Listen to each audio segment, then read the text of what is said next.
All right. So now, when we are done playing games, now when we're done playing Amatopi, and we're now serious about building Zimbabwe, then we can talk. You know what?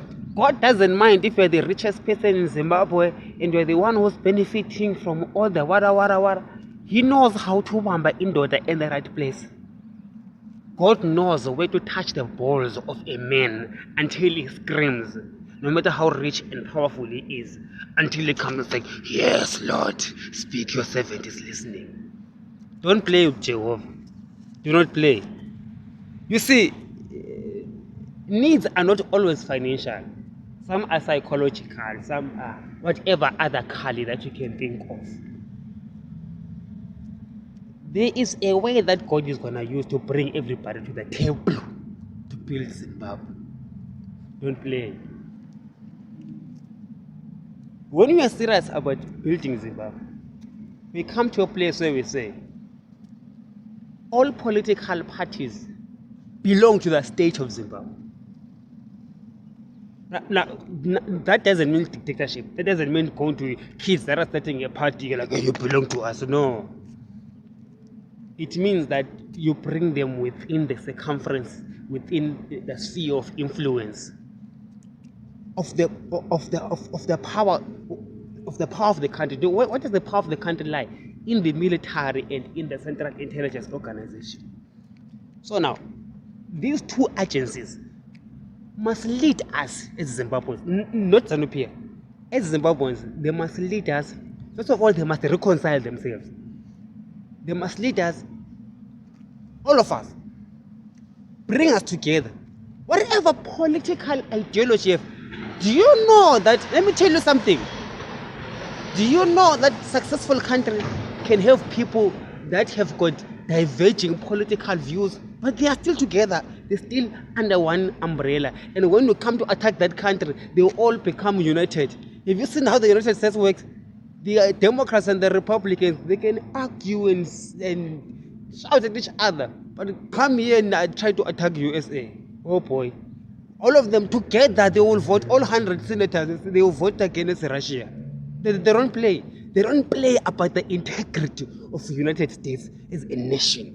You know, at the same time, they are willing to let their people express all of their differences. Because the American intelligence and the military, they are very clever. They understand that there is an opportunity in every single problem. But in our case, our guys in the Central Intelligence Organization, obviously that they are not unintelligent. Those guys, they're the guys who must inspire confidence. They're not the guys who are supposed to be fighting. In the Pentagon, in the United States, they don't fight each other. They understand what the United States is. That's why they're the number one in the world. So if you want Zimbabwe to be number one, you must understand what Zimbabwe is. That which is Zimbabwe. You don't fight over it. We know what it is. We define it, right? And once we divide it, it is what it is. Not a person, it's an entity. People can come in and go. Understand? When it comes to political parties, let all political parties express themselves. I think the problem that we have in Zimbabwe is that the intelligence in the military and ZANU-PF became one, which is the problem. You were supposed to have ZANU-PF separate from the military and the intelligence.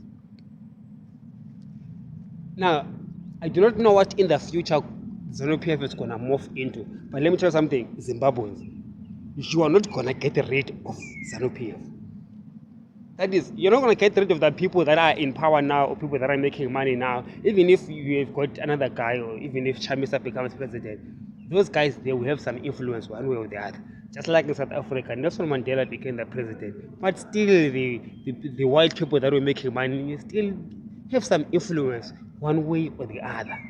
So what I'm saying is that since these people you cannot remove ZANU-PF by chasing them out of Zimbabwe, their country. Where do you want them to go to? Are you crazy? You see, you find a way of living together, of charting the way forward. Hence I'm saying that the true leadership will emerge When people recognize that we all need each other, I don't care who you are, even if you've got all the money, all the power, all the military strength, you can come to my house and shoot me dead. It doesn't matter. That doesn't show. That is not showing power. It shows weakness.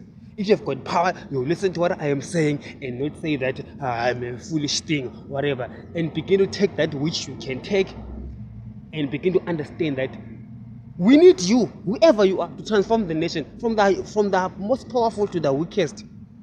We all need each other to transform our nation so that we can become one nation that will be successful and be feared the world over. Right now, this infighting, let me tell you something that is foreign, which is Western sanction, the infighting, the intolerance. Oh, when Chamisa, they are agents of what? Western imperialism, whatever. They are going to reverse. They're going to reverse gains of independence. Personally, I do not know what I gained from independence. Because here I am in a foreign land. I'm not in my country because I believe I don't have much of a future there. But I think, thank God, my mind is changing to think that I can get a future there. But the fact that most Zimbabweans left the country means that what gains of independence are you talking about? Patrick Chamisa was talking about that. What gains of independence? Maybe you have got the gains that you protect, but I don't know how America is going to take your gains if CCC is in power. It's just political posturing and just like trying to continue with the status quo, which obviously is not working anymore. You see, you status quo, you yourself must self-medicate. The way you self-medicate is to realize that you need to flush yourself out of the system and put CCC in power. You behind those boys, behind Chamisa. What I'm just saying that the ZANU-PF chefs really must start to be accept that the CCC is a reality. CCC is a representation of more than half of the population of the nation. Whether you like Chamisa or you don't, I don't like him. But the reality is the reality. He's got more supporters than everybody else. So accept him. Accept that reality. Live with it. You're not going to die. You understand? And we have been talking to him that he also must come to the table. You understand? Coming to the table isn't just about power sharing, because power sharing itself for the sake of power sharing, even giving power to CCC itself for the sake of giving CCC power, doesn't actually solve the problems of Zimbabwe. So I'm not in the camp of thinking that regime change is going to change Zimbabwe. No, it's policy change. It's the way that we think about each other, how we live each other. All right. We're going to talk later because Chamisa is going to find out. Get that away. No.